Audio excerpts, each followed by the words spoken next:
Dan sekali lagi kita mengapresiasi, bangga luar biasa ketika Pak Samlan mendeklir sebuah pesantren sifatnya itu terpadu dan kelasnya internasional. Kelasnya internasional. Tadi Pak Roni bisik-bisik dengan Pak Gubernur, saya baru datang ke Bengkulu, baru menghitung hari tinggal di Bengkulu Tengah, tapi saya amati beliau sampaikan begitu besar dan banyaknya pertumbuhan pesantren di Bengkulu. Saya katakan, Pak, salah satu inisiator itu ya Pak Samlan ini. Iya, harus diakui. Memang mungkin tangan beliau tidak secara langsung tangan ke daerah-daerah sampai enggak. Iya, tapi semangat gaungnya itu sehingga di seluruh wilayah Provinsi Bengkulu, kabupaten kota semangat tumbuh Pak pesantren-pesantren. Sungguh mengapresiasi saya selempangnya itu 10 juz, 20 juz, 30 juz. Ini nggak dibuat-buat, aduh rasul bergetar di hati kita sekalian. Dengan mengucapkan Bismillahirrahmanirrahim, mengharap berkah dan ridho dari Allah Subhanahu wa taala, maka gedung bangunan pondok pesantren Islam Internasional Terpadu pimpinan Kiai Haji Muhammad Samlan pada siang hari secara resmi saya nyatakan difungsikan. Ana ad-da'i bi-imani, ana al-islam rabbani, sa'ali rayati dawman wa ahmi saffa ikhwan.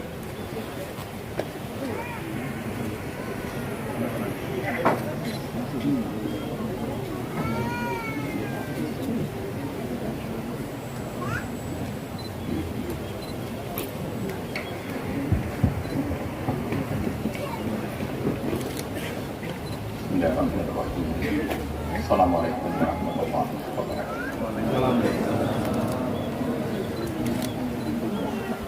Alhamdulillah. Allahumma shalli ala Muhammad wa ala ali Muhammad kama shallaita ala Ibrahim wa ala ali Ibrahim fil alamin innaka Hamidum Majid. Yang sama-sama kita hormati dan kita muliakan tentunya pimpinan Pondok Pesantren IIT Roban, Bapak Kiai Haji Muhammad Samlan beserta itu. Yang sama-sama kita hormati dan kita banggakan Bupati Bengkulu Tengah Pak Heri Roni, Ustaz dan jajaran, hadir di tengah-tengah kita sekalian, anggota DPD Provinsi Bengkulu, Pak Suyono dan kawan-kawan. Yang saya hormati dan saya muliakan tentunya keluarga besar Pondok Pesantren IIT Roban,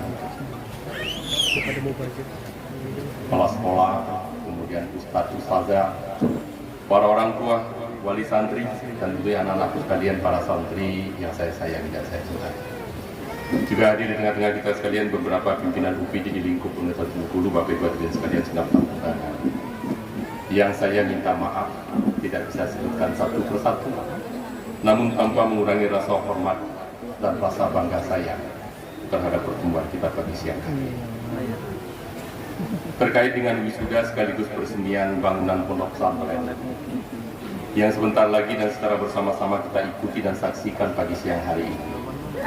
Ini ada beberapa hal yang saya kira perlu saya sampaikan di hadapan Bapak Ibu sekalian. Yang pertama, Bapak sekalian, baik dalam konteks sejarah dan fakta, bahwa pondok pesantren adalah lembaga pendidikan Islam.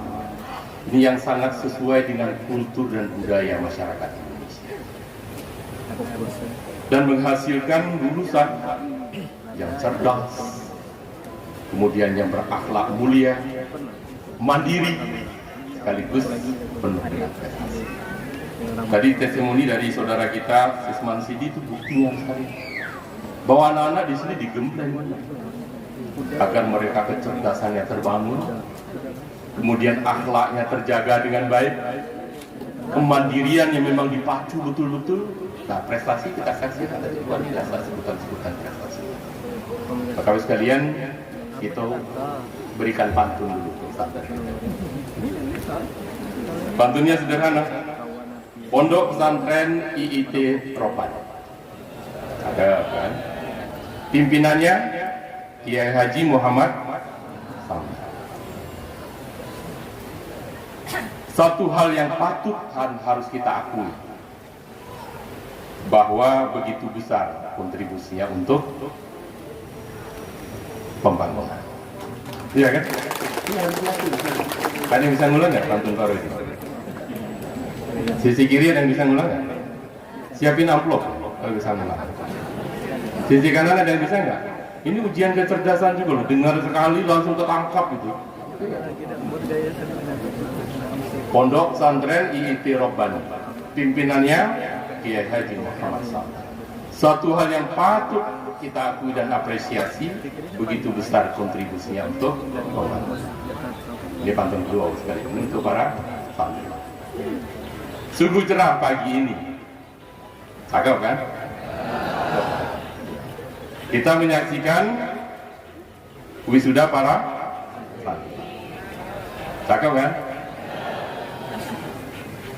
Saya sungguh sangat mengapresiasi. Mudah-mudahan para santri selalu diberkahi dan selalu mendapatkan berbagai macam prestasi. Kemudian hal yang kedua yang saya sampaikan sekalian, terkait dengan konteks pembangunan Bengkulu.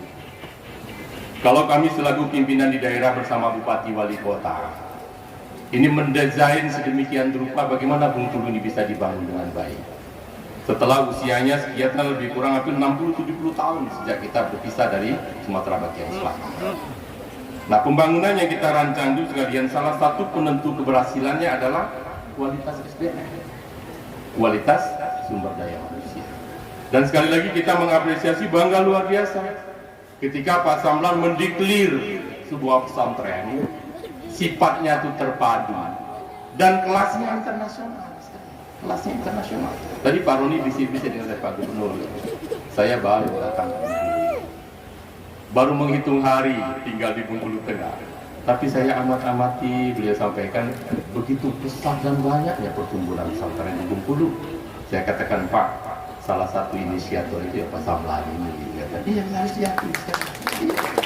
Memang mungkin tangan beliau tidak secara langsung tangan ke daerah-daerah sampai enggak.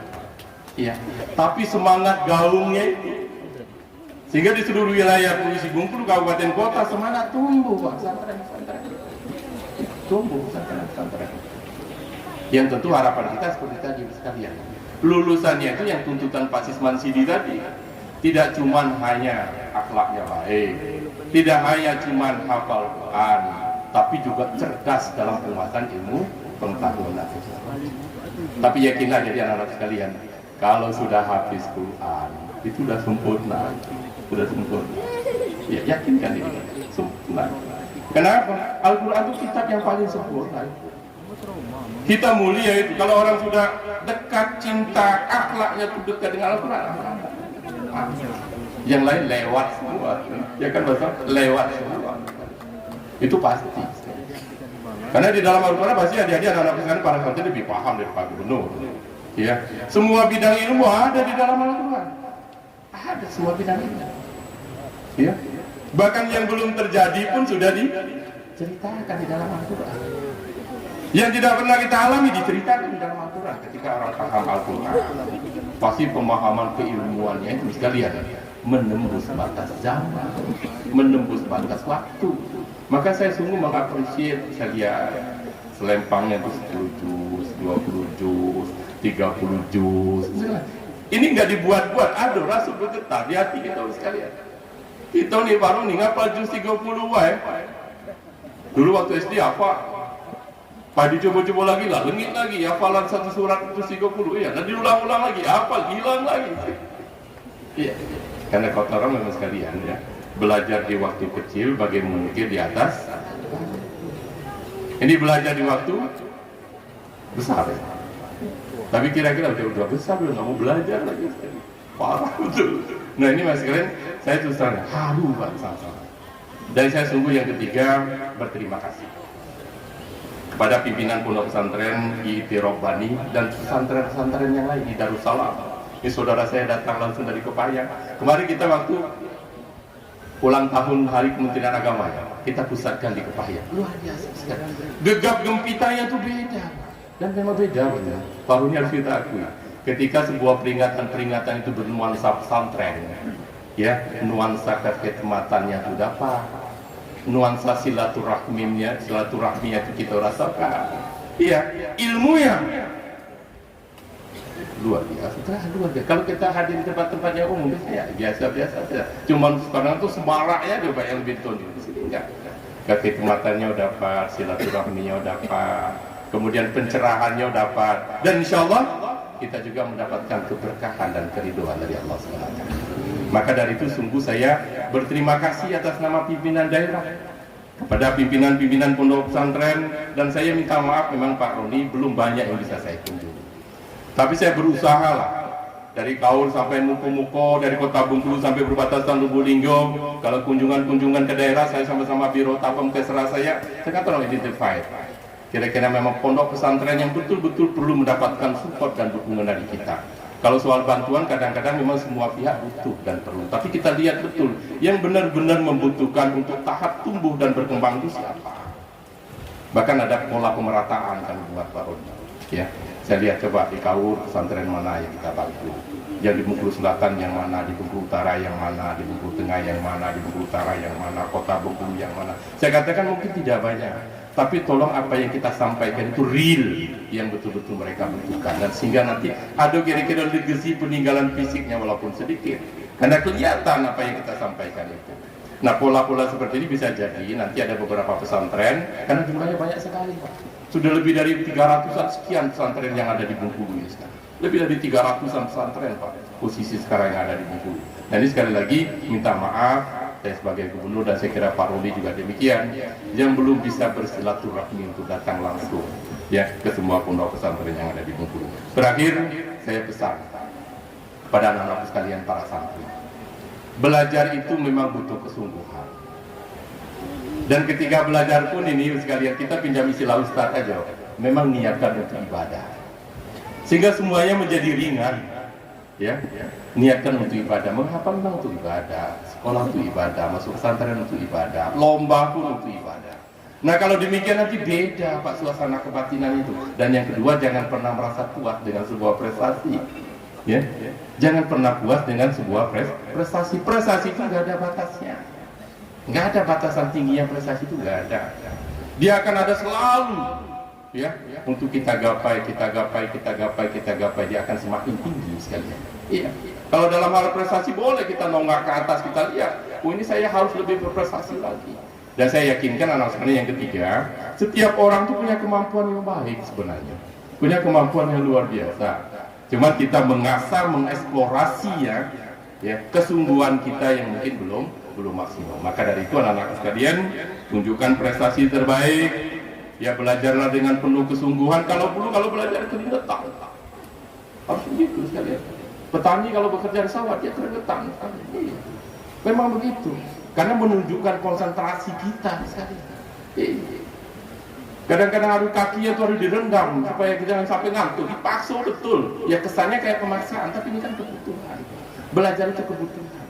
Karena kewajiban kita ini sekalian terhadap Al-Quran kita pasang. Ya kemana kita harus. Ya pertama kita harus membacanya, itu jadi luar biasa. Harus kita baca pesan saya. Ya. Kemudian yang kedua, kewajiban kita dengan Al-Quran. Setelah membaca, ya, mempelajarinya, baru menghafalnya. Kalau sudah hafal, baru kita amalkan. Setelah hafal apa? Setelah diamalkan, kita dakwakan. Sekarang jangan milik kita sendiri, kita dakwakan. Kalau sudah didakwakan, apa yang terakhir sekali? Kewajiban kita terhadap Al-Quran. Ada yang tahu? Siapin amplop. Ada santri yang tahu? Satu, pertama membacanya. Yang kedua, bolehlah memahami atau mempelajari. Tiga, menghafalnya. Keempat, mengamalkannya. Kelima, mendakwakannya. Terakhir apa sekalian? Ada yang tahu? Ini dapat amplop. Menjaganya sekali. Sini deh, maju.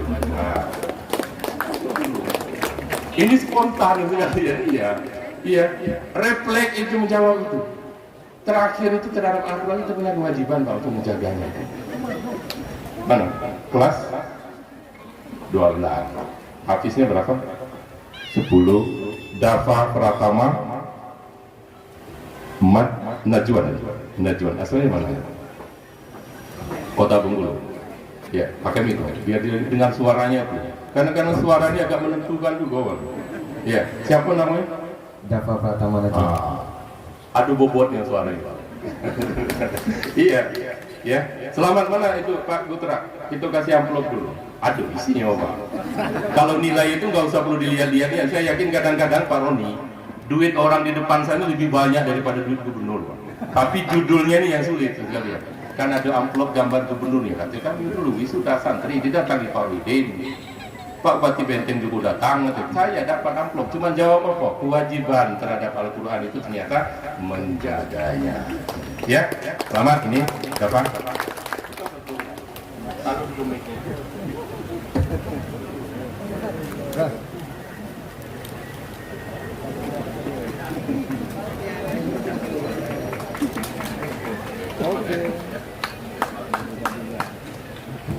Bapak Ibu hadirin sekalian, itu yang perlu dan dapat kami sampaikan. Kalau ada hal yang kurang pas dari penyampaian saya, mohon kiranya perlu diikhlaskan. Terima kasih. Dengan mengucapkan Bismillahirrahmanirrahim, mengharap berkah dan ridho dari Allah SWT, maka gedung bangunan Pondok Pesantren Islam Internasional Terpadu pimpinan Kiai Haji Muhammad Samlan pada siang hari secara resmi saya nyatakan difungsikan. Terima kasih. Nasrul minallahi wa fathun qarib wa basyiril mu'minin. Assalamualaikum warahmatullahi wabarakatuh. Selamat datang Pak Asmawi, kami sudah mulai. Sebelumnya diharapkan kepada Bapak Dr. Haji Rohidin Mersya selaku Gubernur Bengkulu agar menetap untuk menandatangani prasasti peresmian dan turut mengundang guru kita tercinta Kiai Haji Muhammad Syamil LC dan Bapak Bupati Bengkulu Dr. Heriadi Roni MSI dan beserta jajaran lainnya. Kepadanya dengan segala hormat, waktu dan tempat dipersilakan.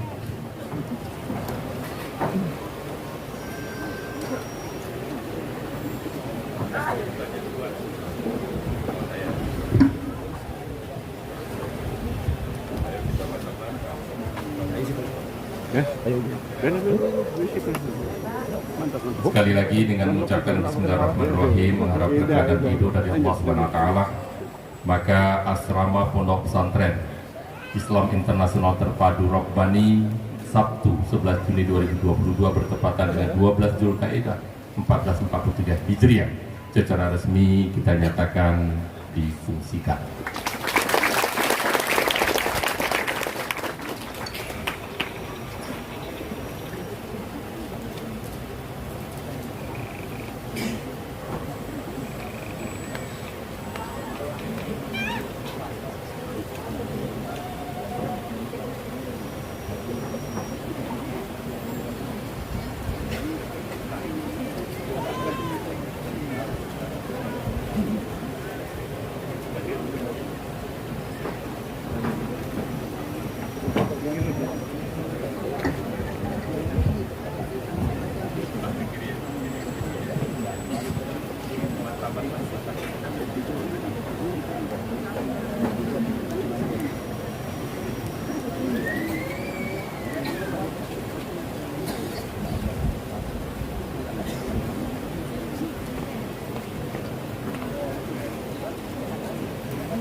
Kami ucapkan terima kasih kepada Dr. Haji Rohidin Mersya selaku Gubernur Bengkulu dan Dr. Heriadi Roni MSI selaku Bupati Bengkulu Tengah